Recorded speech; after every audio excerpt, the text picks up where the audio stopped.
제 아들은 지금 서울역 대합실 구석에서 잠을 청합니다. 정확히는 1층 대합실 서쪽 끝 자판기 옆 벤치입니다.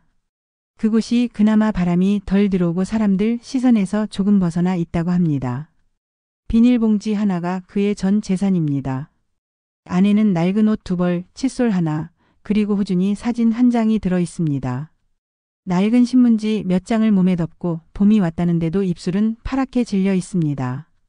밤 기온이 떨어지면 몸이 떨린다고 합니다. 하지만 찜질방 갈 돈은 아껴야 한답니다.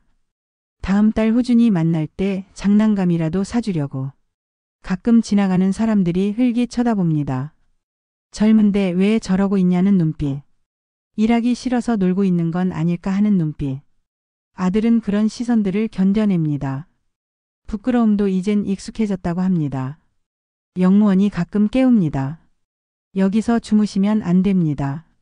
그러면 아들은 일어나 화장실로 가서 세면을 하고 다시 돌아와 벤치에 앉습니다. 자는 게 아니라 그냥 앉아 있는 것처럼 보이려고.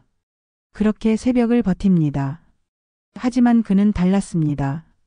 불과 3년 전만 해도 그에게는 집이 있었습니다. 강서구에 있는 24평짜리 아파트. 발코니 확장까지 한 그 집은 남향이었고 거실 창문으로 햇살이 잘 들어왔습니다. 아들은 입주하던 날을 평생 잊지 못할 거라고 했습니다. 처음으로 우리 집 열쇠를 손에 쥔 그날. 현관문을 열며 수진이와 호준이에게 말했습니다. 우리 집에 온 걸 환영해. 그리 크지도 화려하지도 않았지만 그가 온 힘을 다해 마련한 보금자리였습니다. 복도 끝 1204호. 그곳이 그의 세계였습니다. 저는 제 눈으로 봤습니다. 아들이 그 집을 사기 위해 얼마나 악착같이 일했는지. 새벽 5시 30분에 일어나 6시 20분 지하철을 탔습니다. 출근 시간을 앞당겨 업무를 먼저 처리하고 퇴근은 언제나 막차였습니다. 점심은 편의점 도시락으로 때우고 커피는 자판기 커피로 아꼈습니다. 회식이 있어도 1차만 참석하고 빠져나왔습니다. 애가 어려서요. 먼저 가보겠습니다. 주말 아르바이트도 했습니다. 물류창고에서 상하차 일을 했습니다. 하루 8시간 한 달에 4번. 허리가 아파서 파스를 붙이고 다녀도 절대 쉬지 않았습니다. 이 돈 모아서 중도금 넣어야 해. 동료들이 승진 축하한다며 술자리를 하자고 해도 사양했습니다. 죄송합니다. 집값 모으느라. 그 말에 동료들은 웃었습니다. 요즘 누가 집을 사. 전세 살아야지. 하지만 아들은 고집했습니다. 내 집이 있어야 호준이한테 떳떳해. 신혼 첫 해 여름 저는 아들 네 집을 방문한 적이 있습니다. 당시에는 작은 원룸이었습니다. 역에서 걸어서 15분 거리. 건물도 낡았고 엘리베이터도 없는 4층이었습니다. 숨을 헐떡이며 계단을 올라갔습니다. 좁은 복도에서 현관문을 열자 더운 공기가 확 밀려왔습니다. 어머님 오셨어요? 수진이가 부채질을 하며 맞이했습니다. 얼굴에 땀이 송글송글 맺혀 있었습니다. 원룸 안은 찜통이었습니다. 에어컨이 없었습니다. 선풍기 하나만 빙글빙글 돌고 있었습니다. 에어컨은 왜 안 틀어? 아, 저희 아직 에어컨이 없어요. 수진이가 웃으며 말했습니다. 내년에 사려고요. 아들이 미안한 표정으로 말했습니다. 엄마 올해는 집값 모으느라. 내년 여름엔 꼭 에어컨 사줄게. 그날 저녁 제가 부채질을 해주며 호준이를 재우는데 수진이가 작은 목소리로 말했습니다. 어머님, 재준 씨가 정말 열심히 일해요. 집 사려고 주말에도 아르바이트하고. 저는 그런 사람 처음 봤어요. 그 말에 제 가슴이 뭉클했습니다. 우리 아들 잘 만났구나. 겨울에는 더 심했다고 합니다. 난방비를 아끼려고 전기장판 하나로 버텼습니다. 거실 온도가 섭씨 15도 아래로 떨어져도 보일러를 틀지 않았습니다. 대신 두꺼운 이불을 여러 겹 덮고 내복을 겹쳐 입었습니다. 수진아, 너무 춥지 않아? 아들이 물었습니다. 괜찮아요. 이것도 추억이에요. 수진이가 웃으며 대답했습니다. 그때까지만 해도 수진이는 웃고 있었습니다. 그렇게 5년. 통장에 숫자가 하나씩 늘어날 때마다 아들은 제게 전화했습니다. 엄마, 이번 달에 200만 원 모았어. 이제 3,800만 원 됐어. 엄마 보너스 나왔어. 통장에 4,500만 원 넘었어. 목소리에 설렘이 가득했습니다. 드디어 계약했습니다. 강서구 발산동 24평. 매매가 3억 2천. 아들이 모은 돈 5천만 원을 계약금과 중도금으로 넣고 나머지는 대출을 받았습니다. 이자가 만만치 않았지만 아들은 자신 있다고 했습니다. 5년 안에 다 갚을 수 있어. 입주하던 날 저도 도와주러 갔습니다. 새 아파트는 깨끗하고 밝았습니다. 복도에 들어서자마자 새집 냄새가 났습니다. 1204호 현관문을 열었을 때의 그 느낌을 저는 지금도 기억합니다. 넓은 거실, 큰 창문, 햇살이 가득한 공간. 어머님 어때요? 수진이가 물었습니다. 좋다. 정말 좋구나. 제 목소리가 떨렸습니다. 호준이가 거실을 뛰어다녔습니다. 와, 우리 집 진짜 크다. 아이의 웃음소리가 집 안을 가득 채웠습니다. 아들이 창가에 서서 밖을 내다봤습니다. 엄마 저기 공원 보여? 호준이 데리고 매일 산책할 거야. 우리 집에서. 우리 집. 그 단어를 말할 때 아들의 목소리는 떨리고 있었습니다. 수진이는 그날따라 기분이 좋아 보였습니다. 부엌에서 저녁을 준비하며 노래를 흥얼거렸습니다. 저에게 커피도 타주고 발코니도 구경시켜줬습니다. 어머님, 여기서 빨래 널면 정말 잘 마를 것 같아요. 저녁 식사를 하며 아들이 말했습니다. 5년 동안 정말 힘들었는데 이제 보람 있어. 호준아, 여기가 우리 집이야. 절대 빼앗기지 마. 수진이가 웃으며 말했습니다. 무슨 소리예요? 누가 빼앗아요? 저는 그 말을 그냥 농담으로 들었습니다. 그날 밤 집으로 돌아오는 길, 저는 아들에게 문자를 보냈습니다. 재준아, 정말 잘했어. 엄마가 자랑스럽다. 수진이랑 호준이랑 행복하게 살아라. 고생 많았다. 답장이 왔습니다. 엄마 고마워. 나 이제 떳떳해. 내 가족 지킬 집이 생겨서. 하지만 그것은 시작에 불과했습니다. 그리고 지금 3년 후. 그 집은 제 아들의 것이 아닙니다. 등기부등본에 적힌 이름은 김명자. 며느리 친정 엄마의 이름입니다. 낯선 이름이 떡하니 박혀 있습니다. 제 아들이 5년간 흘린 땀은 한 줄의 서류로 증발했습니다. 그가 꿈꿨던 가정은 산산이 부서졌습니다. 그가 지키려던 가족은 흩어졌습니다. 그리고 지금 그는 서울역 바닥에서 잠을 청합니다. 비닐봉지 하나를 베개 삼아, 신문지를 이불 삼아, 꿈속에서라도 그 집으로 돌아가길 바라며. 이것이 제가 오늘 이야기하려는 것의 시작입니다. 이것은 단순히 집 한 채를 빼앗긴 이야기가 아닙니다.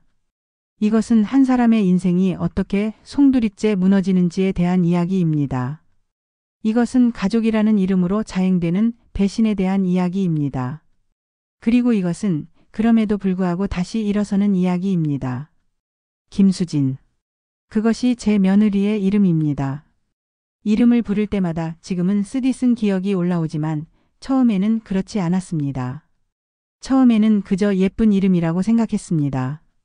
아들이 그녀를 처음 데려온 것은 5년 전 가을이었습니다. 엄마, 나 소개시켜줄 사람 있어.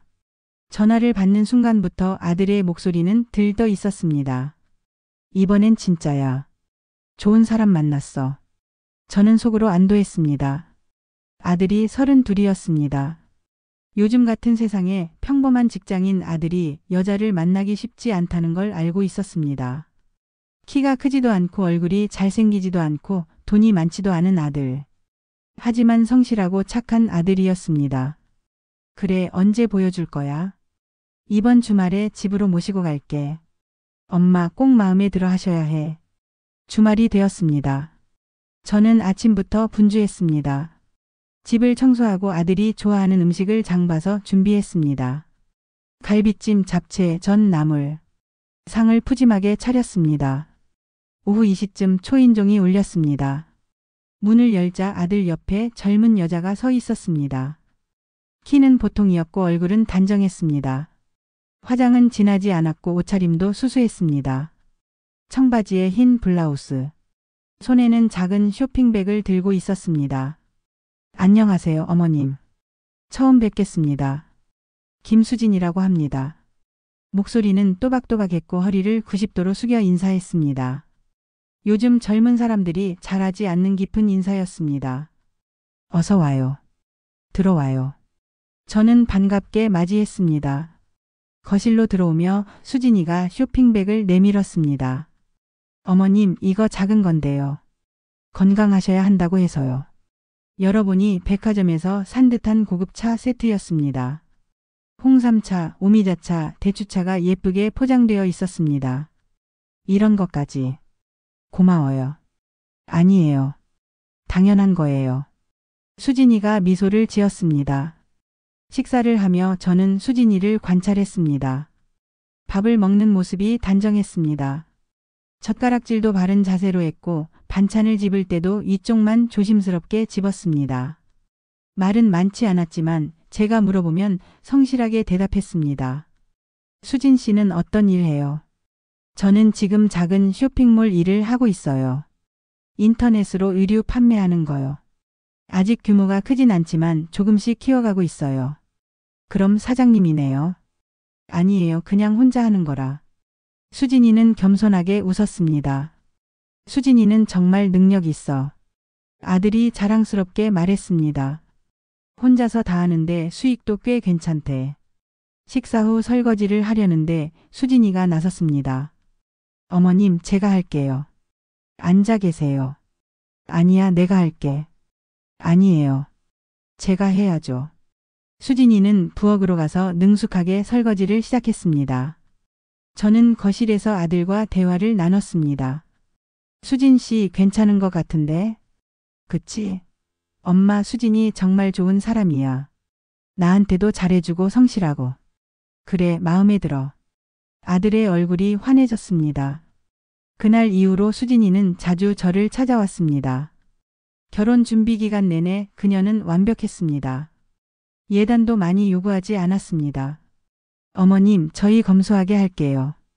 돈은 나중에 집 사는데 쓰는 게 나아요. 결혼식도 소박하게 하자고 했습니다. 하객도 적게 부를게요. 과시하는 거 싫어요. 그냥 가까운 사람들만요. 심지어 신혼여행도 국내로 가자고 했습니다. 해외 가면 돈 많이 들잖아요. 제주도 가면 충분해요. 저는 감동했습니다. 요즘 같은 세상에 이런 며느리가 다 있나. 우리 아들 정말 잘 만났어. 주변 사람들에게 자랑했습니다. 우리 며느리 참 착해. 돈 쓰는 것도 아끼고 효도도 잘하고. 요즘 보기 드문 애야. 친구들이 부러워했습니다. 요즘 며느리들은 다 까다롭다던데 잘 만났네. 결혼 첫 해 수진이는 정말로 자주 저를 찾아왔습니다. 주말이면 제가 사는 전셋집에 들러 청소를 도와주고 음식도 해줬습니다. 어머님, 혼자 사시니까 제가 반찬 좀 만들어 둘게요. 김치찌개, 된장찌개, 불고기를 만들어 냉장고에 가득 채워놓고 갔습니다. 어머님, 이거 데워서 드세요. 건강하셔야 해요. 명절 때는 아들보다 먼저 전화했습니다. 어머님, 추석 뭐 드시고 싶으세요? 제가 준비해 갈게요. 제 생일에는 케이크와 꽃다발을 들고 왔습니다. 어머님, 생신 축하드려요. 건강하세요. 저는 행복했습니다. 며느리가 이렇게 잘해주니 내가 무슨 걱정이 있겠어. 그런데 변화는 조금씩 아주 조금씩 시작됐습니다. 호준이가 태어난 건 결혼 2년 차였습니다. 출산 예정일 2주 전 수진이에게서 전화가 왔습니다. 어머님, 저 병원에 입원했어요. 벌써? 예정일이 아직 안 됐잖아. 조산 기미가 있대요. 그냥 입원해서 안정을 취하래요. 저는 병원으로 달려갔습니다. 수진이는 병실 침대에 누워 있었습니다. 얼굴이 창백했습니다. 괜찮아? 네, 괜찮아요. 그냥 좀 쉬어야 한대요. 재준이는? 회사에 있어요. 중요한 회의가 있어서. 저는 병실에서 수진이를 돌봤습니다. 하지만 수진이는 제가 있는 게 불편해 보였습니다. 어머님, 괜찮아요. 혼자 있을 수 있어요. 아니야, 내가 있어야지. 정말 괜찮아요. 어머님도 피곤하실 텐데. 결국 저는 집으로 돌아갔습니다. 뭔가 찜찜했지만 억지로 있을 수는 없었습니다. 호준이가 태어났습니다. 3.2kg의 건강한 아기였습니다. 저는 병원으로 달려가 손주를 봤습니다. 작고 빨간 얼굴. 눈도 제대로 못 뜨는 그 작은 생명. 호준아, 할머니야. 잘 태어나줘서 고마워. 눈물이 났습니다.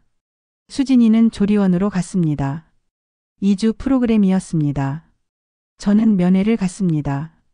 하지만 수진이는 피곤해 보였습니다. 어머님, 오늘은 그냥 가세요. 저 좀 쉬고 싶어요. 그래, 알았어. 조리원에서 나온 뒤 변화가 시작됐습니다. 처음에는 작은 것들이었습니다. 전화를 해도 받지 않는 날이 많아졌습니다. 문자를 보내도 답이 늦었습니다. 어머님, 미안해요. 애 돌보느라 정신이 없어서요. 주말에 방문하려고 하면 거절했습니다.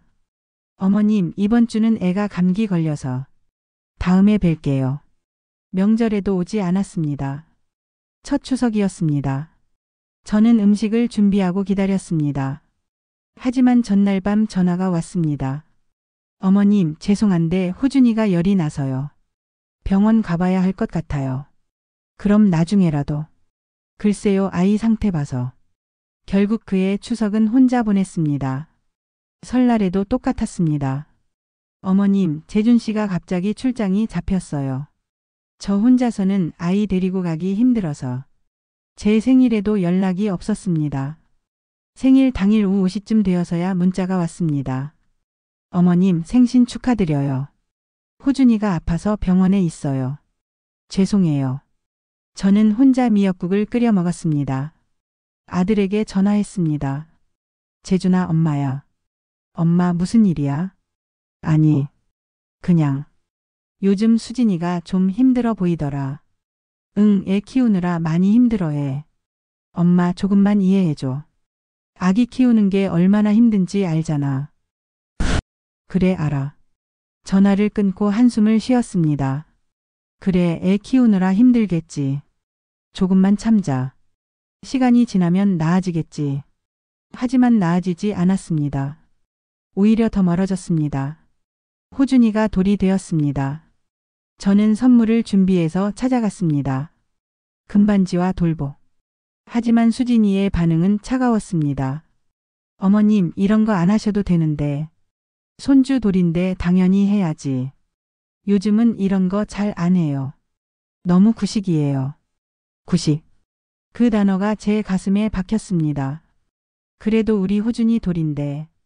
어머님, 저희는 저희 방식대로 할게요. 간섭하지 마세요. 간섭. 또 하나의 단어가 박혔습니다.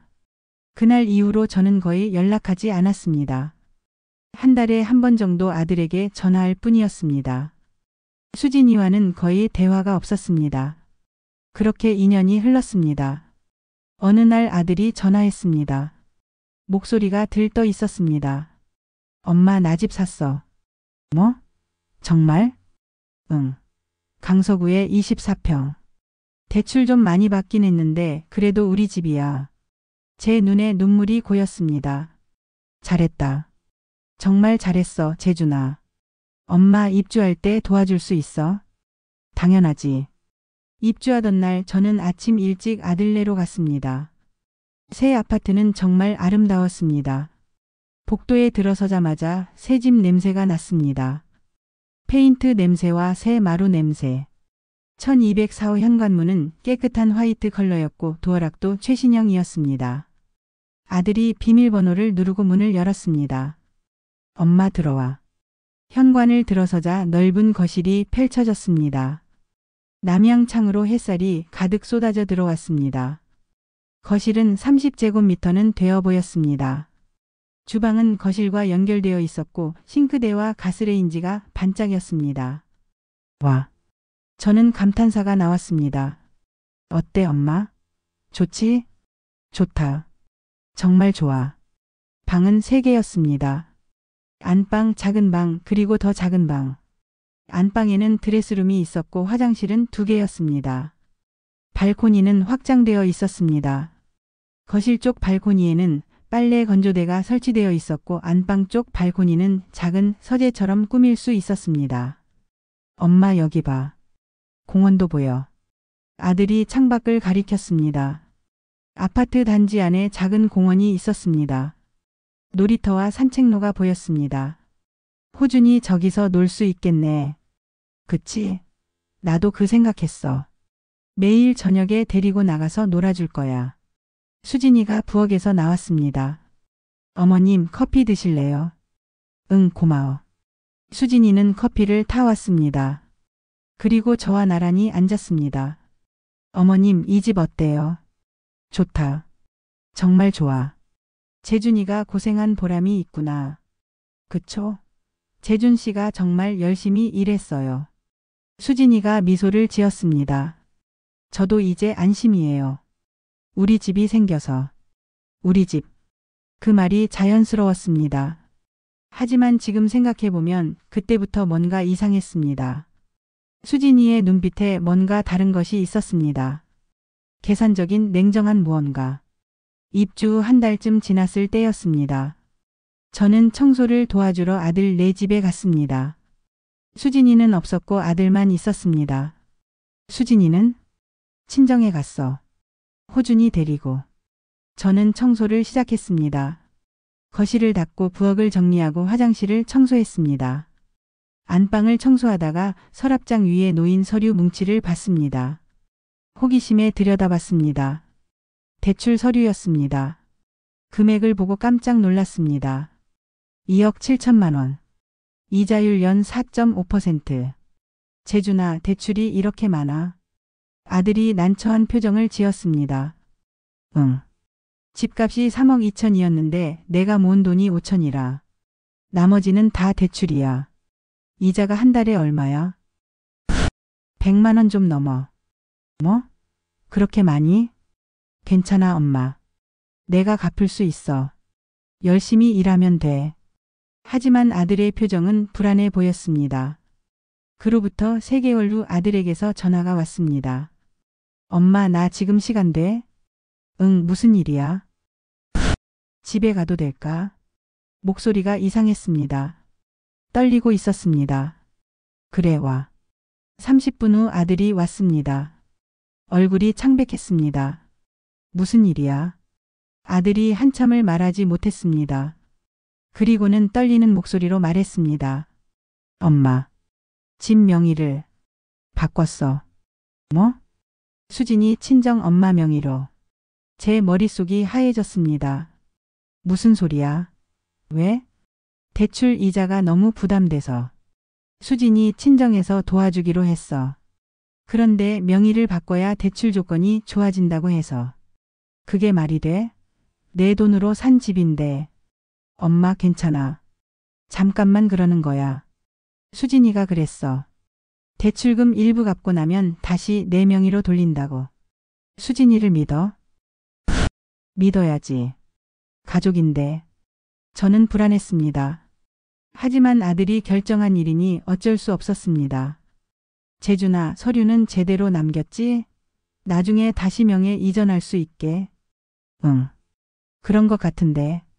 것 같다니? 확인했어? 수진이가 다 알아서 한다고 해서. 불안감이 더 커졌습니다. 재준아, 등기부등본 떼어봐. 지금 당장. 엄마 괜찮아. 수진이를 믿어야지. 하지만 저는 믿을 수 없었습니다. 한 달 후 저는 직접 등기소에 갔습니다. 주소를 적고 등기부등본을 신청했습니다. 일부 500원입니다. 돈을 내고 등기부등본을 받았습니다. 떨리는 손으로 펼쳤습니다. 소유자란에 적힌 이름 김명자.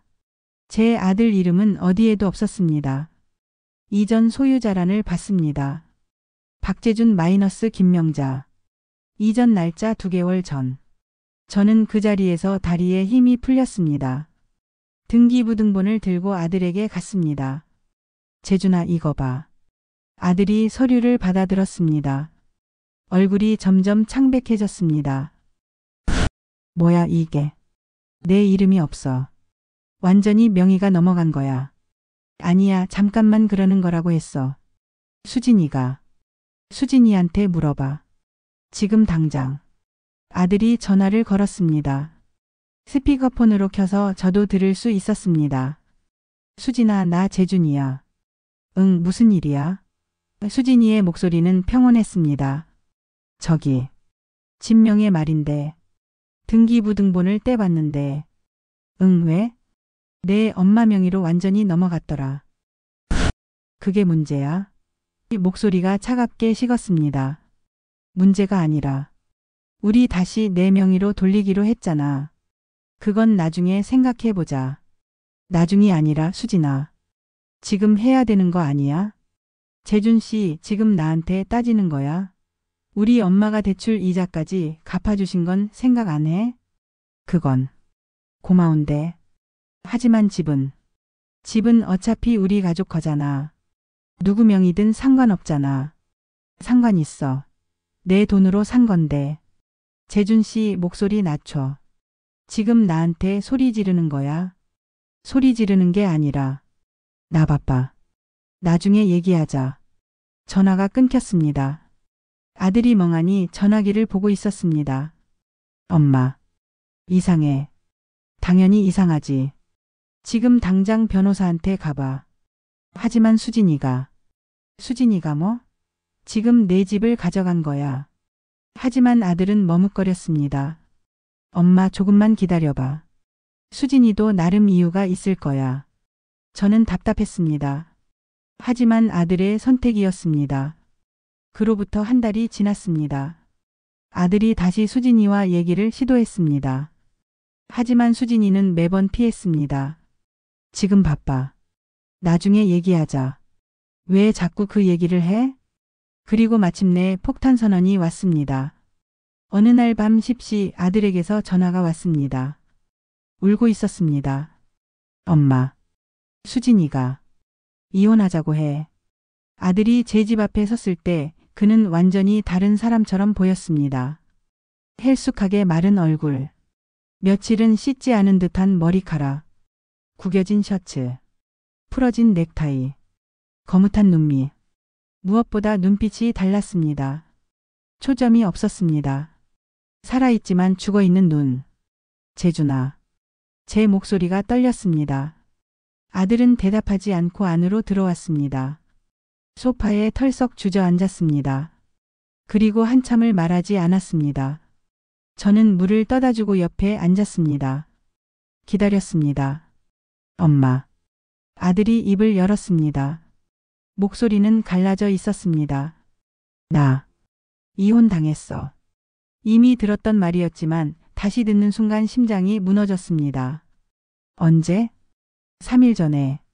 법원에서 소장받았어. 수진이가 직접? 아니, 우편으로. 비겁한 것이었습니다. 얼굴 한 번 보지 않고 우편으로 이혼 소장을 보내다니. 호준이는? 아들의 얼굴이 일그러졌습니다. 눈물이 흘렀습니다. 호준이도 못 봐. 수진이가 연락을 끊었어. 전화도 안 받고 문자도 읽지도 않고. 집에 가봤어? 가봤어. 근데 도어락 비밀번호가 바뀌었어. 들어갈 수가 없어. 그럼 경찰에. 경찰이 뭐래는지 알아? 부부싸움은 칼로 물베기래. 그리고 집이 이미 수진이 친정 엄마 명이니까 내가 무단 침입하면 안 된대. 저는 할 말을 잃었습니다. 그리고 엄마. 아들이 떨리는 손으로 서류 봉투를 꺼냈습니다. 재산 분할 청구도 못해. 뭐? 집이 이미 수진이 친정 엄마 명이잖아. 법적으로 내 재산이 아니래. 그러니까 분할할 게 없대.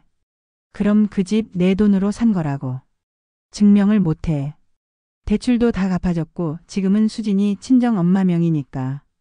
변호사가 그러는데 수진이 측에서 친정에서 도와줘서 산 집이라고 주장하면 내가 증명할 방법이 없대. 은행 기록은? 내가 월급 넣던 거. 그것도 애매하대. 생활비로 쓴 건지 대출 상환한 건지 구분이 안 된대. 게다가 이미 대출은 전액 상환됐고. 누가 갚은 건데? 수진이 친정에서. 모든 게 계획된 것이었습니다. 명의를 먼저 넘기고 대출을 갚아서 증거를 없애고 그리고 이혼. 양육권은? 아들의 입술이 떨렸습니다. 수진이가 가져갔어. 변호사가 그러는데 내가 지금 안정적인 주거도 없고 수입도 불안정하니까 법원이 아마 수진이 손을 들어줄 거래. 안정적인 주거가 없다니? 나 지금 회사도 그만뒀어. 뭐? 못 다니겠더라. 매일 아침 일어나면 생각나. 호준이가, 집이, 수진이가 날 어떻게 속였는지가. 출근하면 아무것도 못해. 멍하니 앉아만 있어. 상사한테 계속 지적받고. 결국 사표 냈어. 제 머리가 어지러웠습니다. 집도 잃고 아이도 잃고 이제 직장까지. 재준아, 그럼 넌 지금 어디서 자고 있어? PC방이나 찜질방. 뭐? 엄마한테 폐 끼치기 싫어서. 무슨 소리야. 당장 짐 싸가지고 와.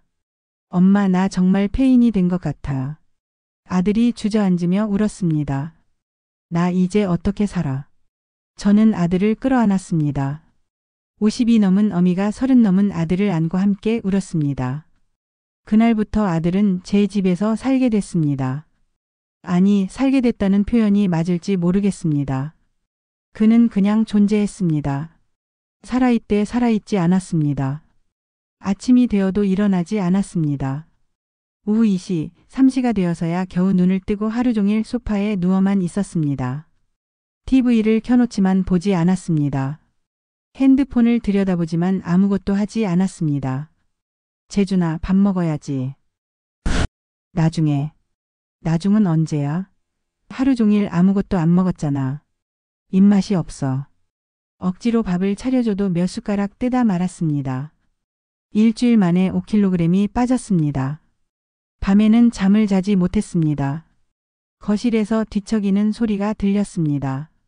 어떤 날은 흐느끼는 소리도 들렸습니다. 한 번은 새벽 3시에 화장실을 가다가 거실을 봤습니다. 아들이 소파에 웅크리고 앉아 있었습니다. 두 손으로 머리를 감싸고. 재준아. 아들이 고개를 들었습니다. 얼굴이 눈물로 범벅이었습니다. 엄마. 내가 바보였어. 어떻게 사람이 그렇게 변할 수가 있어. 수진이가. 처음부터 다 계획한 거였을까? 호준이가 보고 싶어. 너무 보고 싶어. 내 아들인데. 한 번도 못 봐. 제 가슴이 찢어지는 것 같았습니다. 한 달이 지났습니다. 아들은 조금도 나아지지 않았습니다. 오히려 더 나빠졌습니다. 씻지 않았습니다. 일주일에 한 번도 샤워를 하지 않았습니다. 머리는 기름에 쩔었고 냄새가 났습니다. 재준아, 씻어야지. 귀찮아. 그래도. 엄마, 그냥 내버려둬. 난 이제 끝났어. 어느 날은 손목에 빨간 줄이 보였습니다. 얕은 상처였지만 제 심장은 멈추는 것 같았습니다. 재준아, 이게 뭐야? 아무것도 아니야. 아무것도 아니긴. 너 정신 차려. 엄마, 나 살고 싶지 않아. 그날 저는 아들을 병원에 데려갔습니다. 정신과였습니다. 의사는 아들을 진찰하고 저를 불렀습니다. 환자분이 중증 우울증입니다. 자해 시도도 있었고 자살 충동도 있는 것 같습니다. 입원 치료를 권합니다. 입원을요? 네. 지금 상태로는 위험합니다. 하지만 아들은 거부했습니다. 엄마, 난 미친 사람 아니야. 입원은 안 해. 재준아, 의사 선생님이. 싫어. 난 집에 있을래. 결국 약물 치료만 하기로 했습니다. 항우울제와 수면제를 처방받았습니다. 하지만 아들은 약도 제대로 먹지 않았습니다. 재준아, 약 먹었어? 먹었어. 하지만 쓰레기통에서 약 봉지를 발견했습니다. 먹지 않고 버린 것이었습니다. 2달이 지났습니다. 어느 날 아들이 집을 나갔습니다. 아침에 눈을 떠보니 없었습니다. 쪽지가 있었습니다. 엄마, 미안해. 나 혼자 해결할게. 금방 돌아올게. 저는 미친 듯이 전화했습니다. 하지만 전화는 꺼져 있었습니다. 하루, 이틀, 사흘. 일주일이 지나도 연락이 없었습니다. 열흘째 되던 날 밤 낯선 번호로 전화가 왔습니다. 환자 보호자시죠? 네, 네. 서울역에서 119 신고 들어왔습니다. 박재준 씨 맞으시죠? 네. 무슨 일이에요? 의식을 잃고 쓰러져 계셔서 지금 병원으로 이송 중입니다. 심장이 멈추는 것 같았습니다. 택시를 타고 병원으로 달려갔습니다. 손이 떨려 핸드폰을 제대로 잡을 수도 없었습니다. 응급실에 도착했습니다. 박재준 환자 보호자입니다. 이쪽으로 오세요. 침대에 아들이 누워 있었습니다. 산소 마스크를 쓰고 있었고 링거를 맞고 있었습니다. 얼굴은 창백했고 입술은 파랗게 질려 있었습니다. 재준아, 재준아. 저는 아들의 손을 잡았습니다. 손이 얼음장처럼 차가웠습니다. 아들이 천천히 눈을 떴습니다. 엄마, 괜찮아? 무슨 일이야? 의사가 다가왔습니다. 보호자시죠? 네. 환자분이 저혈당 쇼크로 쓰러지셨습니다. 며칠 동안 제대로 식사를 못 하신 것 같아요. 탈수도 심하고 영양 상태가 매우 안 좋습니다. 신고자 말로는 서울역 대합실에서 쓰러져 계셨다고 합니다. 노숙을 하신 건가요? 네. 의사는 한숨을 쉬었습니다. 앞으로는 좀 더 신경 써주셔야겠습니다. 이대로 가면 목숨이 위험할 수 있어요. 아들을 병실로 옮겼습니다. 링거를 맞으며 아들이 작은 목소리로 말했습니다. 엄마, 미안해. 무슨 소리야? 왜 연락을 안 했어? 폐 끼치기 싫어서. 폐는 무슨? 엄마한테 아들이 무슨 폐야? 난 이제 폐인이야. 아무것도 할 수 없어. 그런 소리 하지 마. 서울역에서 자고 있었어. 대합실 구석에. 거기가 제일 따뜻해. 제 눈에서 눈물이 쏟아졌습니다. 밥은 먹고 다녔어?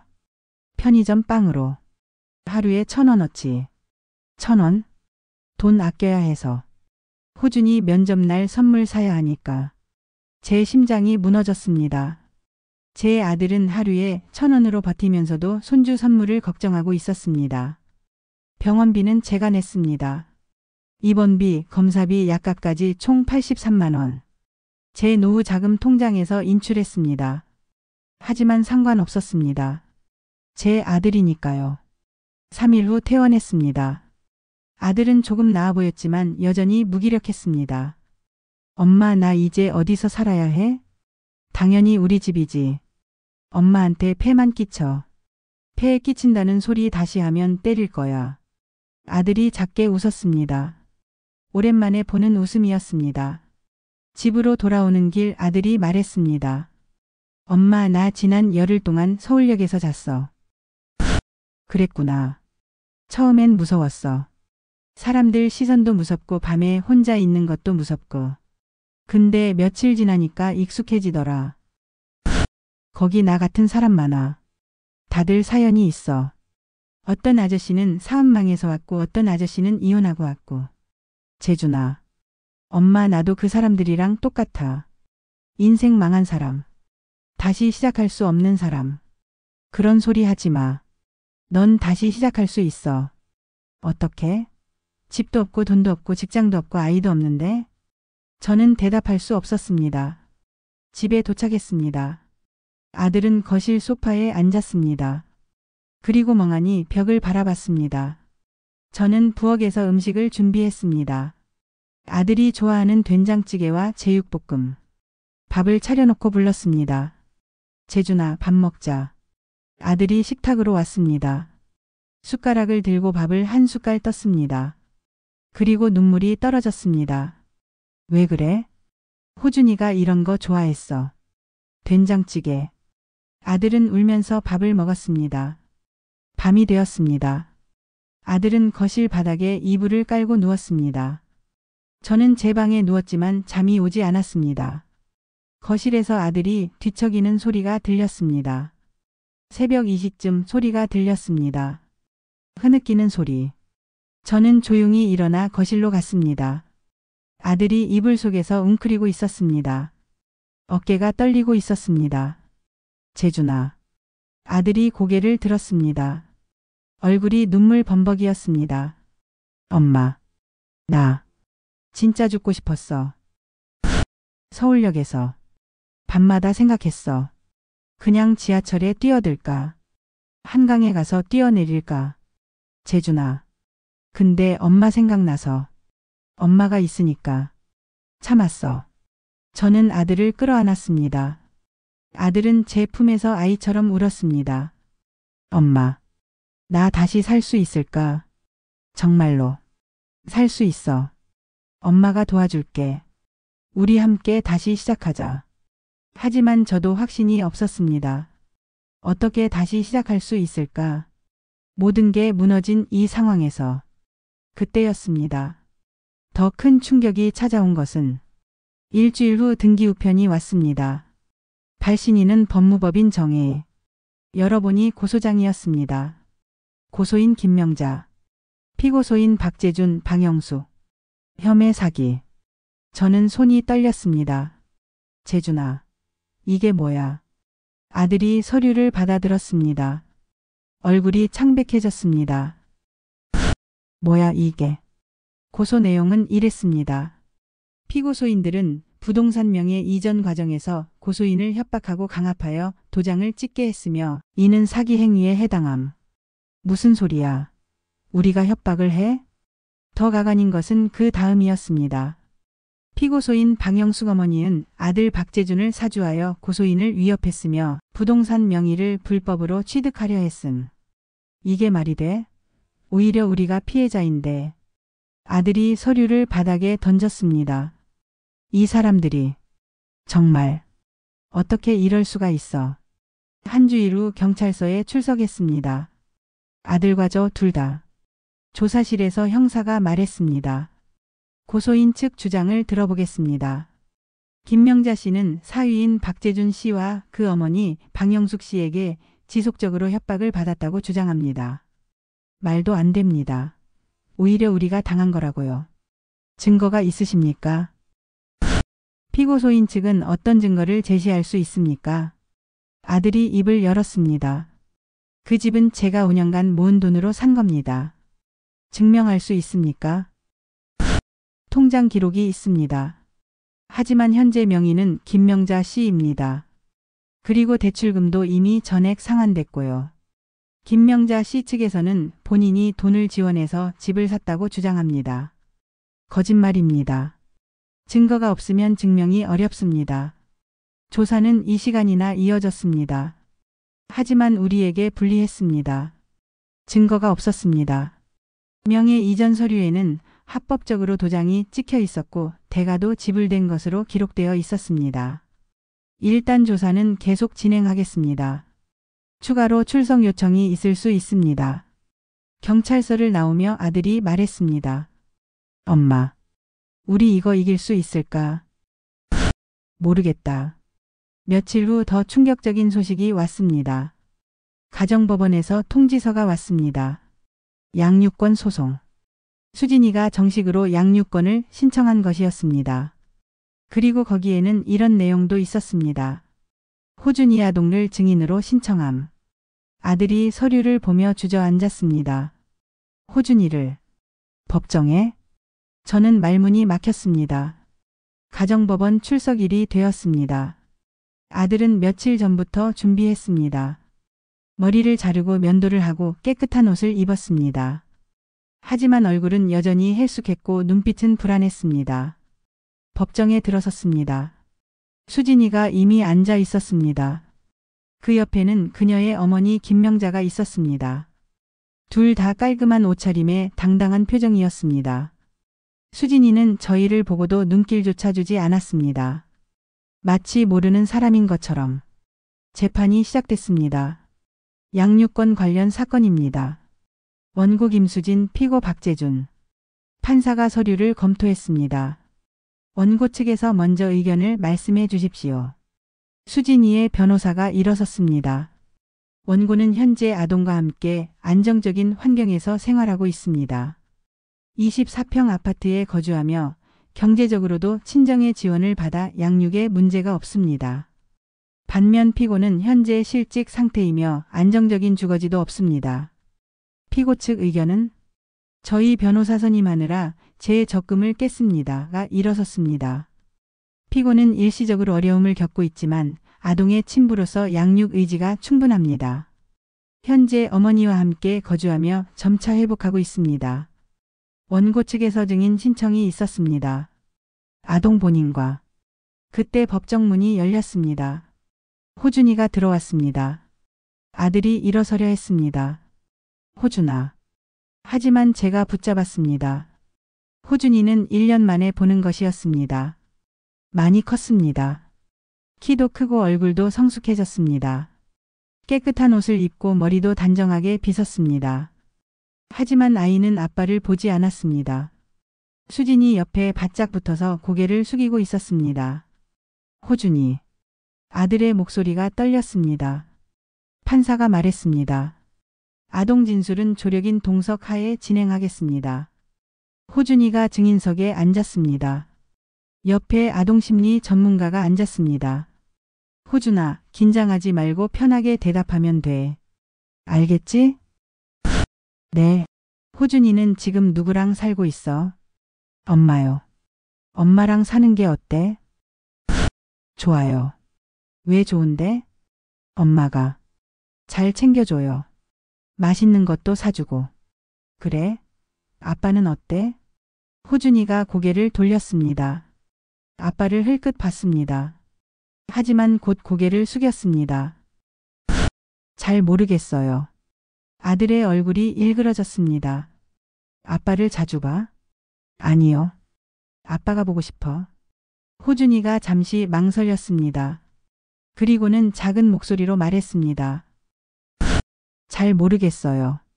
제 심장이 무너졌습니다. 호준아, 할머니는 기억나?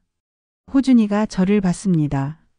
1초도 안 되는 짧은 눈 마주침. 그리고는 고개를 돌렸습니다. 조금요. 할머니가 어떤 분이었어? 호준이는 대답하지 않았습니다. 호준아, 대답해도 돼. 할머니에 대해 기억나는 거 말해봐. 가끔 무섭게 화냈어요. 제 머리가 하얗게 변했습니다. 무섭게 화를 냈다고? 네. 큰 소리로. 누구한테? 엄마한테요. 그럼 할머니가 무서웠어? 네. 엄마랑 외할머니는 어때? 호준이의 얼굴이 조금 밝아졌습니다. 좋아요. 날 항상 웃게 해줘요. 재판장이 조용해졌습니다. 아들은 고개를 떨구고 있었습니다. 어깨가 떨리고 있었습니다. 저는 그 자리에 얼어붙어 있었습니다. 호준이의 증언이 끝났습니다. 아이는 수진이에게 달려가 안겼습니다. 엄마. 수진이가 아이를 안으며 저희를 쳐다봤습니다. 그 눈빛에는 승리의 미소가 어려 있었습니다. 재판은 계속됐지만 저는 아무것도 들리지 않았습니다. 호준이의 말만 머릿속에 맴돌았습니다. 할머니는 가끔 무섭게 화냈어요. 나는 그렇게 무서운 할머니였을까? 손주에게. 제 사랑하는 손주에게. 재판이 끝나고 법정을 나왔습니다. 복도에서 수진이와 마주쳤습니다. 아들이 다가갔습니다. 수진아. 수진이는 차가운 눈으로 아들을 봤습니다. 왜? 호준이. 호준이는 이제 나랑 살 거야. 당신 같은 사람하고는 못 살아. 나 다시 시작할게. 일자리도 구하고. 집도. 필요 없어. 호준이한테는 아빠도 필요 없고 당신 엄마도 필요 없어. 우리끼리 잘 살 거니까. 수진아, 제발. 법원 판결 나오면 알게 될 거야. 호준이는 당신 못 볼 거야. 수진이는 호준이 손을 잡고 가버렸습니다. 아들이 그 자리에 주저앉았습니다. 엄마. 이제 정말 끝났어. 저는 아들을 일으켜 세웠습니다. 아직 끝난 거 아니야. 판결도 안 났잖아. 하지만 저도 희망이 없었습니다. 집으로 돌아오는 길 아들은 한마디도 하지 않았습니다. 그날 밤 아들은 거실에서 술을 마셨습니다. 혼자서 소주 한 병을 다 마셨습니다. 재준아, 그만 마셔. 엄마. 호준이가 날 못 알아봐. 무서워해. 내가 뭘 잘못한 거야. 난 그냥 가족을 지키려고 했을 뿐인데. 아들은 울면서 술을 마셨습니다. 그리고 쓰러졌습니다. 저는 아들을 이불로 덮어주고 옆에 앉았습니다. 어떻게 해야 하지? 어떻게? 하지만 답이 없었습니다. 한 달이 지났습니다. 양육권 판결이 나왔습니다. 예상대로였습니다. 주 양육권은 수진이에게, 아들에게는 한 달에 한 번 이 시간에 면접교 석권만. 아들은 더 이상 반응하지 않았습니다. 판결문을 받고도 아무 말이 없었습니다. 그냥 소파에 누워 천장만 바라봤습니다. 재준아. 엄마, 나 좀 혼자 있게 해줘. 저는 방으로 들어갔습니다. 그리고 침대에 누워 울었습니다. 어떻게 이럴 수가 있을까? 세상이 이렇게 불공평할 수가 있을까? 그날 밤 11시쯤이었습니다. 거실에서 아들이 소리쳤습니다. 엄마, 엄마. 저는 뛰어나갔습니다. 왜 그래? 아들이 TV 화면을 가리켰습니다. 뉴스였습니다. 부동산 명의 세탁으로 60대 여성 긴급 체포. 화면에 모자이크 처리된 얼굴이 나왔습니다. 하지만 저는 알아봤습니다. 김명자였습니다.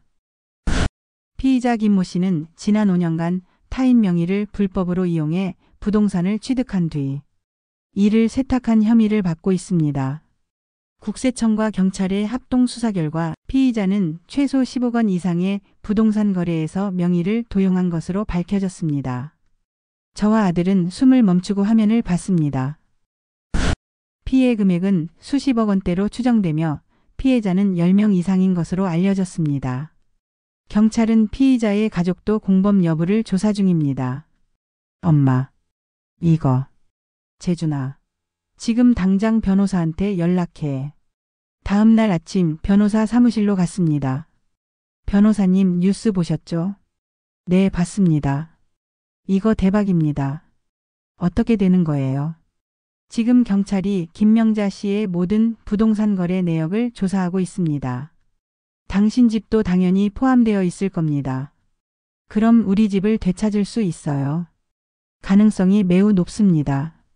특히 명예 이전 과정에서 불법적인 요소가 발견되면 등기 말소가 가능합니다. 희망이 보였습니다. 처음으로 일주일 후 경찰에서 연락이 왔습니다. 박재준 씨 맞으십니까? 참고인 조사차 출석해 주시기 바랍니다. 경찰서에 갔습니다.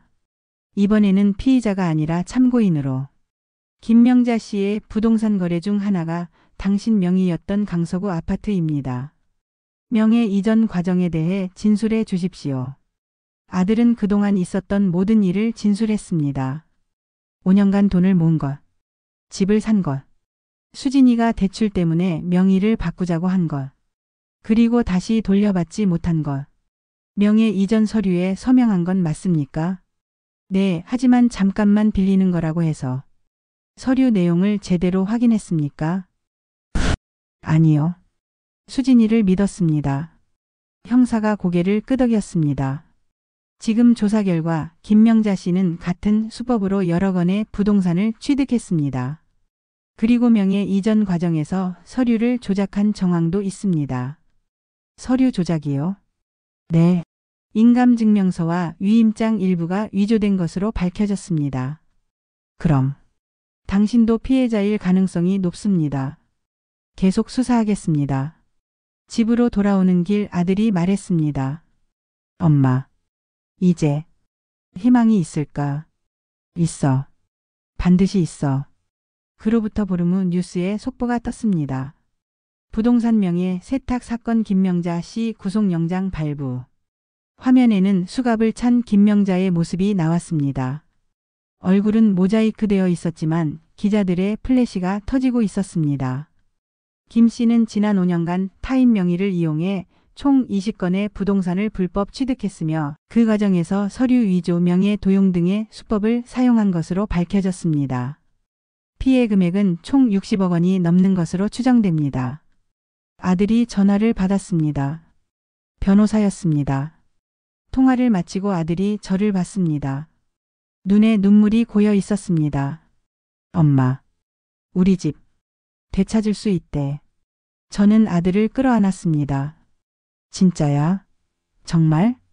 검찰이 김명자 씨 명의의 모든 부동산을 조사하고 있대. 우리 집도 포함이고. 명예 이전 과정에서 불법적인 부분이 확인되면 등기 말소가 가능하대. 우리는 함께 울었습니다. 절망 속에서 처음 보는 희망의 빛이었습니다. 하지만 이것은 시작에 불과했습니다. 진짜 싸움은 이제부터였습니다. 한 달 후 민사소송을 제기했습니다. 소유권 이전 등기 말소 청구. 피고 김명자, 김수진. 변호사비를 마련하기 위해 저는 제 전세 보증금을 담보로 대출을 받았습니다. 500만 원. 제 노후 생활비였지만 상관없었습니다. 첫 재판날. 법정에는 김명자가 없었습니다. 구속 중이었으니까요. 대신 국선 변호인이 나왔습니다. 수진이는 나왔습니다. 하지만 예전의 당당함은 없었습니다. 얼굴이 해숙하고 눈빛이 흔들리고 있었습니다. 재판이 시작됐습니다. 원고 측 주장을 들어보겠습니다. 저희 변호사가 일어섰습니다. 원고는 2020년 5월 자신의 명의로 해당 부동산을 정당하게 취득했습니다. 하지만 피고 김수진의 기망행위로 인해 명의가 피고 김명자에게 이전되었습니다. 이는 사기에 해당하며 등기는 무효입니다. 피고 측 의견은 수진이의 변호사 역시 국선가 일어섰습니다. 피고는 원고의 동의 하에 명의를 이전받았으며 이는 합법적인 절차였습니다. 판사가 서류를 검토했습니다. 그런데 김명자 씨는 현재 부동산 명의 세탁 혐의로 구속 기소된 상태입니다. 해당 부동산도 조사 대상인 것으로 알고 있는데요. 네. 그리고 경찰 조사 결과 명예 이전 과정에서 서류 위조 정황이 있다고 하는데 수진이의 변호사는 대답하지 못했습니다. 판사가 수진이를 받습니다. 피고 김수진 증언하십시오. 해당 부동산의 구입 자금은 누가 마련했습니까? 수진이가 일어섰습니다. 목소리가 떨렸습니다. 친정에서 도와주셨습니다. 얼마나 도와주셨습니까? 전체 금액은 잘 모르겠습니다. 본인은 모른다는 말입니까? 네. 그럼 왜 명의를 친정 어머니로 바꾸었습니까? 대출 이자 때문에. 하지만 원고 박재준 씨가 5년간 모은 돈으로 구입한 부동산이라는 증거가 있습니다. 은행 거래 내역, 대출 상환 기록 등. 피고는 이에 대해 어떻게 생각하십니까? 수진이는 대답하지 못했습니다. 재판은 총 3차례 진행되었습니다. 그리고 마침내 판결이 나왔습니다. 원고의 청구를 인용한다. 해당 부동산의 소유권은 원고 박재준에게 있음을 확인하며 피고 김명자 명의의 등기는 말소한다. 아들이 울었습니다. 엄마. 이겼어. 우리가 이겼어. 저도 울었습니다. 하지만 수진이는 항소했습니다. 끝까지 버티는 것이었습니다. 항소심도 저희가 이겼습니다. 그리고 마침내 1년 만에 집을 되찾았습니다. 등기부등본에 다시 박재준이라는 이름이 올라갔습니다. 하지만 아직 끝이 아니었습니다. 집을 되찾은 것은 첫 번째 승리였습니다. 하지만 더 중요한 것이 남아 있었습니다. 호준이. 아들은 즉시 양육권 재심 청구를 했습니다. 변호사님, 이제 저한테 집도 있고요. 직장도 다시 구했습니다. 호준이를 되찾을 수 있을까요? 가능성이 있습니다. 특히 김명자 씨가 구속된 상황에서 수진 씨의 양육 환경도 문제가 있다고 볼 수 있습니다. 아들은 그 말을 듣고 다시 살아났습니다. 취업 준비를 시작했습니다. 이력서를 쓰고 면접을 보러 다녔습니다. 한 달 후 작은 IT 회사에 취직했습니다. 연봉은 예전보다 적었지만 아들은 감사했습니다. 엄마, 나 이제 다시 시작할 수 있어. 호준이한테 떳떳한 아빠가 될 수 있어. 저희는 되찾은 집으로 이사했습니다. 1년 만에 돌아온 1204호. 문을 열었을 때 먼지가 쌓여 있었지만 저희에게는 가장 아름다운 공간이었습니다. 엄마, 이제 호준이가 돌아오면 여기서 같이 살 수 있어. 그래, 그날이 빨리 왔으면 좋겠다. 양육권 재심이 시작되었습니다. 이번에는 분위기가 달랐습니다. 판사가 수진이를 날카롭게 쳐다봤습니다. 피고 김수진, 본인의 모친 김명자 씨는 현재 징역형을 선고받았습니다. 부동산 사기 및 문서 위조로 징역 5년. 네. 피고는 이 사실을 알고 있었습니까? 일부는 알았습니다. 일부라고요? 구체적으로 말씀해 주십시오. 수진이는 대답하지 못했습니다. 피고는 모친의 범죄에 가담했습니까? 아닙니다. 하지만 검찰 조사 기록에는 피고가 모친의 계좌 이체를 도왔다는 내용이 있습니다. 그건 그냥 심부름이었습니다.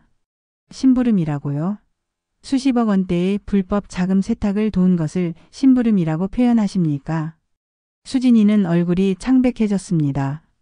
판사가 계속했습니다. 또한 아동심리 전문가의 보고서에 따르면 아동이 부모 소외 증후군 PAS를 겪고 있다고 합니다. 이는 일방 부모가 의도적으로 다른 쪽 부모를 악마할 때 나타나는 증상입니다. 아닙니다. 저는 그런 적 없습니다. 보고서에는 아동이 아빠는 나쁜 사람이라는 말을 자주 들었다고 진술한 내용이 있습니다. 누구에게 들었습니까? 수진이는 대답하지 못했습니다. 재판은 2달간 이어졌습니다. 그 사이 아동심리 상담사가 호준이와 여러 차례 면담을 진행했습니다. 이번에는 수진이가 동석하지 않은 채로 상담사의 보고서가 법원에 제출되었습니다. 아동은 모와의 관계에서 과도한 의존성을 보입니다. 이는 건강한 애착이 아니라 모의 지속적인 언어적 암시와 주입에 의한 것으로 판단됩니다. 아동은 아빠는 나쁜 사람, 할머니는 무서운 사람이라는 말을 반복적으로 들었다고 진술했습니다. 또한 외조모 김명자의 언어적 압박도 있었던 것으로 보입니다. 보고서는 계속되었습니다. 아동은 부하의 면담에서 처음에는 경계심을 보였으나 시간이 지나며 점차 마음을 열었습니다. 아동은 아빠 목소리가 좋다, 아빠가 읽어주는 책이 재미있다고 말했습니다. 이는 아동이 본래 부하의 긍정적 관계를 가지고 있었음을 시사합니다. 현재 아동의 주 양육 환경은 불안정합니다. 외조모는 수감 중이며 모는 경제적 어려움을 겪고 있습니다. 반면 부는 안정적인 직장과 주거를 확보했으며 아동에 대한 강한 양육 의지를 보입니다. 결론적으로 아동의 최선의 이익을 위해서는 주 양육권을 부에게 이전하는 것이 적절하다고 판단됩니다. 그 보고서가 결정타였습니다. 마침내 판결이 나왔습니다. 친권은 공동으로 하되 주 양육권은 부 박재준에게 부여합니다. 모 김수진에게는 면접교섭권을 인정하되 당분간 전문가 동석하에 진행하도록 합니다. 아들이 법정에서 무너졌습니다. 울면서 엄마, 호준이가 돌아와. 저도 울었습니다. 수진이는 그 자리에서 주저앉았습니다. 변호사가 부축했지만 그녀는 한참을 일어나지 못했습니다. 법정을 나오는데 수진이가 아들에게 다가왔습니다. 재준 씨. 아들이 멈춰 섰습니다. 호준이 잘 부탁해요. 그리고는 돌아서서 걸어갔습니다. 그 뒷모습은 초라하고 외로워 보였습니다. 일주일 후 호준이를 데려오는 날이었습니다. 아들은 아침부터 집을 청소했습니다. 호준이 방을 정리하고 새 이불을 깔고 장난감을 준비했습니다. 엄마, 호준이가 로봇 좋아한다고 해서 샀어. 그래, 좋아하겠다. 오후 2시 초인종이 울렸습니다. 문을 열었습니다. 아동보호사와 함께 호준이가 서 있었습니다. 작은 캐리어 하나를 끌고 있었습니다. 얼굴에는 불안한 기색이 역력했습니다. 호준아. 아들이 무릎을 꿇었습니다. 아빠야. 집에 온 걸 환영해. 호준이는 대답하지 않았습니다. 고개를 숙이고 있었습니다. 아동보호사가 말했습니다. 천천히 적응할 겁니다. 급하게 하지 마세요. 네, 알겠습니다. 호준이가 안으로 들어왔습니다. 거실을 둘러봤습니다. 낯익은 공간이었을 것입니다. 3년 전 이곳에서 살았으니까요. 호준아, 내 방이야. 가볼래? 아들이 손을 내밀었습니다. 호준이는 잠시 망설이다가 작은 손을 내밀었습니다. 제 눈에 눈물이 고였습니다. 방으로 들어간 호준이는 주위를 둘러봤습니다. 깨끗한 방, 새 이불, 책장에 가득한 책들, 그리고 로봇 장난감. 호준아, 이거 내가 좋아한다고 해서 아빠가 샀어. 호준이가 로봇을 집어들었습니다. 그리고 처음으로 작게 웃었습니다. 고마워요. 아들의 얼굴이 환해졌습니다. 처음 며칠은 어색했습니다. 호준이는 말이 없었습니다. 물어봐도 네, 아니요만 대답했습니다. 밤에는 혼자 방에서 울기도 했습니다. 어느 날 밤 저는 호준이 방문 앞에서 들었습니다. 흐느끼는 소리. 문을 열었습니다. 호준아. 호준이가 이불을 뒤집어 쓰고 있었습니다. 할머니예요. 그래, 할머니야. 왜 울어? 엄마 보고 싶어요. 제 가슴이 아팠습니다. 엄마는 곧 만날 수 있어. 다음 주에 만나기로 했잖아. 할머니, 저 여기서 살아야 해요. 여기가 내 집이야, 호준아. 아빠랑 할머니가 있는 곳. 엄마는요? 엄마도 널 사랑해. 하지만 지금은 아빠랑 사는 게 좋아. 호준이는 대답하지 않았습니다. 저는 호준이 옆에 누웠습니다. 그리고 등을 토닥였습니다. 어릴 적 아들에게 했던 것처럼. 할머니가 옛날 이야기 해줄까? 네. 저는 호준이에게 이야기를 해줬습니다. 아빠가 어렸을 때 이야기. 아빠가 얼마나 착한 아이였는지, 얼마나 열심히 공부했는지, 그리고 호준이를 얼마나 사랑하는지. 호준이는 듣다가 잠들었습니다. 시간이 지나며 호준이는 조금씩 마음을 열었습니다. 학교에 적응하기 시작했습니다. 친구도 사귀었습니다. 집에 오면 학교 이야기를 하기 시작했습니다. 아빠, 오늘 미술 시간에 그림 그렸어요. 그래? 뭐 그렸는데? 우리 집이요. 아빠랑 할머니랑 저랑. 아들의 눈에 눈물이 고였습니다. 와, 보여줄래? 호준이가 가방에서 그림을 꺼냈습니다. 크레파스로 그린 집. 그 앞에 세 사람이 손을 잡고 서 있었습니다. 정말 잘 그렸다. 우리 호준이 천재네. 호준이가 환하게 웃었습니다.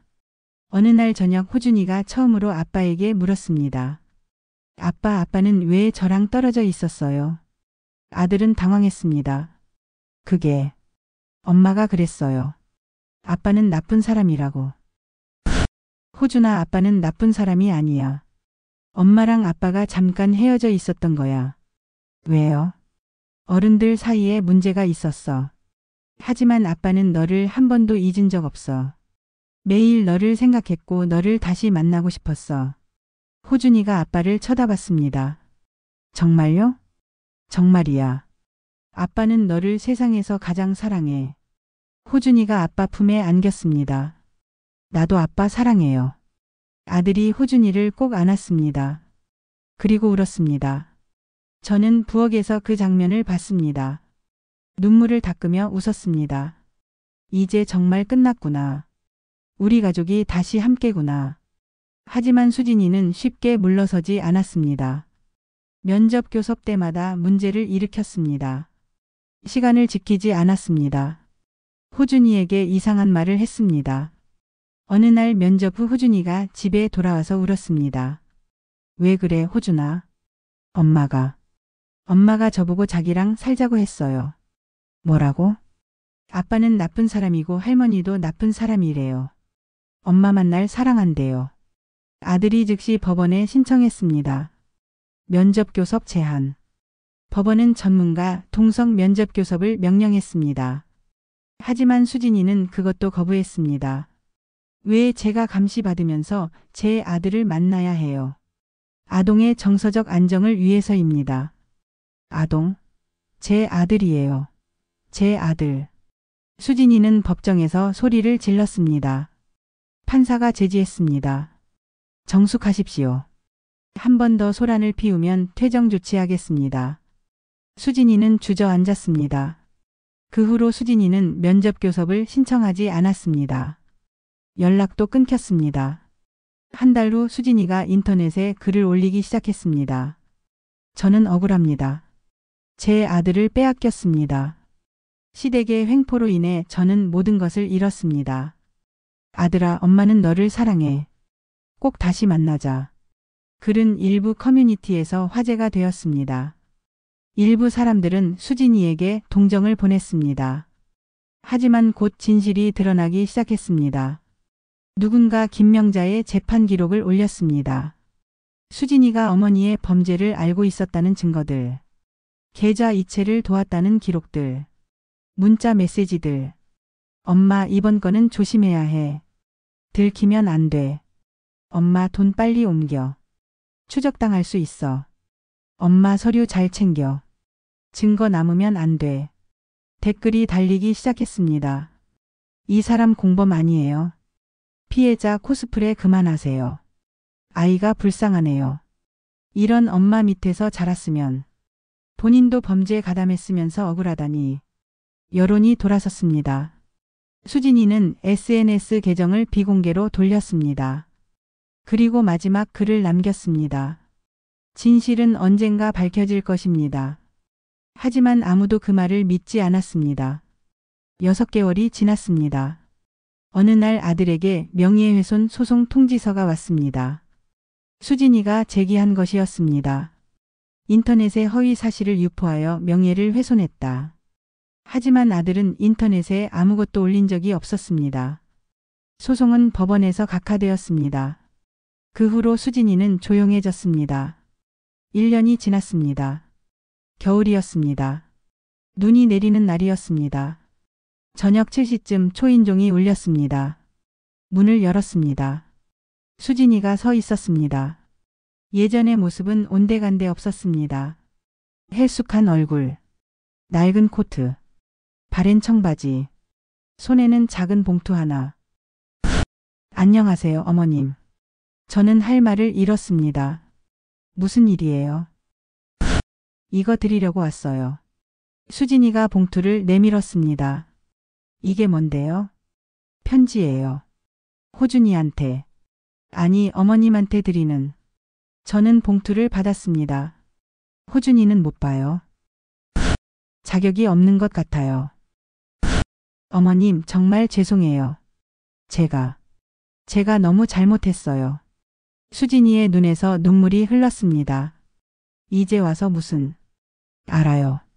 용서받을 수 없다는 거. 하지만 그래도 말하고 싶었어요. 정말 미안하다고. 재준 씨한테도 어머님한테도 호준이한테도. 저는 이제 서울을 떠날 거예요. 다시는 폐에 끼치지 않을게요. 어디로 갈 건데요? 지방이요. 작은 도시에서. 조용히 살려고요. 수진이는 고개를 숙였습니다. 호준이 잘 부탁드려요. 제가 할 수 없었던 것들. 어머님이 해주세요. 그리고는 돌아섰습니다. 수진 씨. 수진이가 멈춰 섰습니다. 호준이는 가끔 엄마 이야기를 해요. 보고 싶다고. 수진이의 어깨가 떨렸습니다. 고마워요, 어머님. 그 말만으로도. 그리고는 걸어갔습니다. 눈 내리는 겨울밤, 그 뒷모습은 쓸쓸했습니다. 저는 봉투를 들고 안으로 들어왔습니다. 편지를 꺼내 읽었습니다. 어머님, 이 편지를 쓰기까지 정말 오래 걸렸습니다. 무슨 말을 해야 할지, 어떻게 시작해야 할지 몰랐습니다. 저는 지금 모든 것을 잃었습니다. 집도 가족도 명예도. 하지만 그것은 제가 자초한 일입니다. 어머님께 할 말은 단 하나입니다. 죄송합니다. 제가 재준 씨를, 호준이를, 그리고 어머님을 얼마나 아프게 했는지 이제야 알겠습니다. 돈에 눈이 멀어 엄마라는 이름으로 아이를 도구로 사용했습니다. 남편을 배신하고 가족을 파괴했습니다. 처음에는 그저 더 잘 살고 싶었습니다. 가난이 무서웠습니다. 엄마처럼 불법을 저지르고 싶지 않았지만 어느새 그 길을 따라가고 있었습니다. 그리고 이제 모든 것을 잃고 나서야 제가 진짜 소중한 것을 버렸다는 걸 깨달았습니다. 호준이를 보고 싶습니다. 하지만 그럴 자격이 없다는 것도 압니다. 다만 부탁이 있습니다.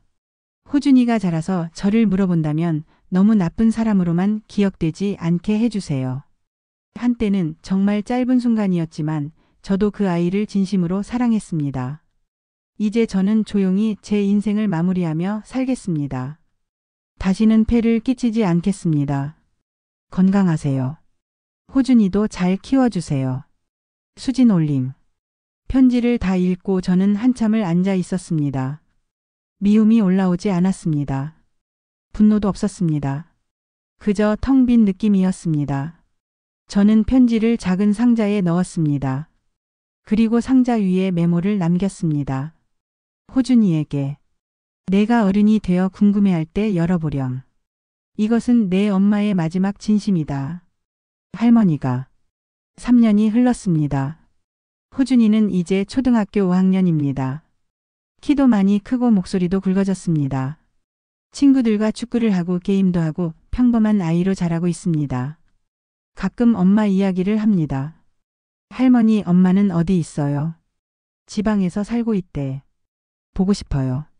그래? 내가 원하면 나중에 만날 수도 있어. 아니요. 그냥 가끔 생각나요.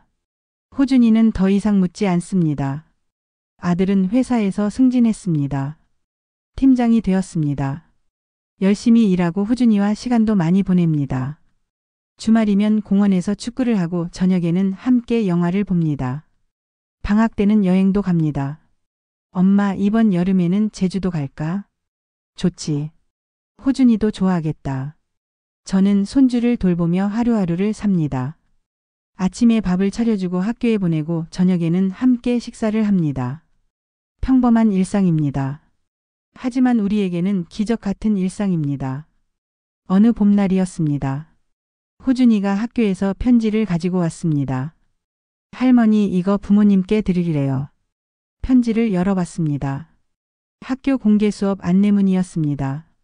다음 주 금요일 학부모 참관 수업이 있습니다. 아들에게 말했습니다. 재준아, 다음 주 금요일에 호준이 학교 가야 해. 알았어, 엄마. 회사에 미리 얘기할게. 당일이 되었습니다. 아들과 저는 함께 학교에 갔습니다. 교실에 들어서니 많은 학부모들이 앉아 있었습니다. 대부분 엄마들이었습니다. 아빠와 할머니가 함께 온 경우는 드물었습니다. 호준이가 저희를 보고 손을 흔들었습니다. 얼굴에 환한 미소가 가득했습니다. 수업이 시작되었습니다. 국어 시간이었습니다. 오늘은 나의 가족이라는 주제로 글쓰기를 했습니다. 몇 명이 발표해 볼까요? 손이 올라갔습니다. 호준이도 손을 들었습니다. 호준이, 나와서 읽어볼래? 네. 호준이가 앞으로 나갔습니다. 그리고 자신이 쓴 글을 읽기 시작했습니다. 나의 가족. 박호준. 우리 가족은 아빠, 할머니, 그리고 나입니다. 아빠는 회사에 다닙니다. 아빠는 항상 바쁘지만 주말에는 꼭 저와 놀아줍니다. 축구도 하고 게임도 합니다. 아빠는 세상에서 가장 좋은 아빠입니다. 할머니는 매일 맛있는 밥을 해주십니다. 할머니 밥이 세상에서 제일 맛있습니다. 할머니는 제가 힘들 때 항상 위로해 주십니다. 우리 가족은 힘든 시간을 겪었습니다. 하지만 포기하지 않고 함께 이겨냈습니다. 저는 우리 가족이 자랑스럽습니다. 우리 가족을 사랑합니다. 호준이가 글을 다 읽었습니다. 교실이 조용했습니다. 그리고 박수가 터져 나왔습니다. 아들이 울고 있었습니다. 저도 울고 있었습니다. 수업이 끝나고 호준이가 뛰어왔습니다. 아빠, 할머니, 호준아, 잘했어. 정말 잘했어. 아들이 호준이를 안아 올렸습니다. 아빠, 내 글 어땠어? 최고였어. 아빠는 내가 정말 자랑스러워. 호준이가 환하게 웃었습니다. 집으로 돌아오는 길 세 사람은 손을 잡고 걸었습니다. 봄바람이 불었습니다. 따뜻하고 부드러운 바람. 벚꽃이 흩날렸습니다. 하얀 꽃잎들이 우리를 감쌌습니다. 할머니 예쁘죠? 그래, 정말 예쁘구나. 우리 내년에도 또 보러 와요. 그래, 꼭 오자. 저는 하늘을 올려다봤습니다. 우리 다시 시작했어. 무너졌지만 다시 일어섰어. 이제 괜찮아. 세상은 때로 불공평합니다. 때로 잔인합니다. 하지만 포기하지 않는다면, 끝까지 버틴다면 언젠가는 다시 일어설 수 있습니다. 저희가 그랬던 것처럼. 집을 빼앗겼지만 되찾았습니다. 가족을 잃었지만 회복했습니다. 희망을 놓았지만 다시 찾았습니다. 그리고 이제 우리는 다시 시작합니다. 새로운 아침을 맞이하며, 새로운 희망을 품으며, 새로운 행복을 만들어가며 그날 밤 저는 일기장을 꺼내 한 줄을 적었습니다. 오늘 우리 가족은 완전히 회복했다. 긴 싸움이 끝났다. 이제는 정말로 행복할 수 있다. 그리고 일기장을 덮었습니다. 창밖으로 달이 떠올랐습니다.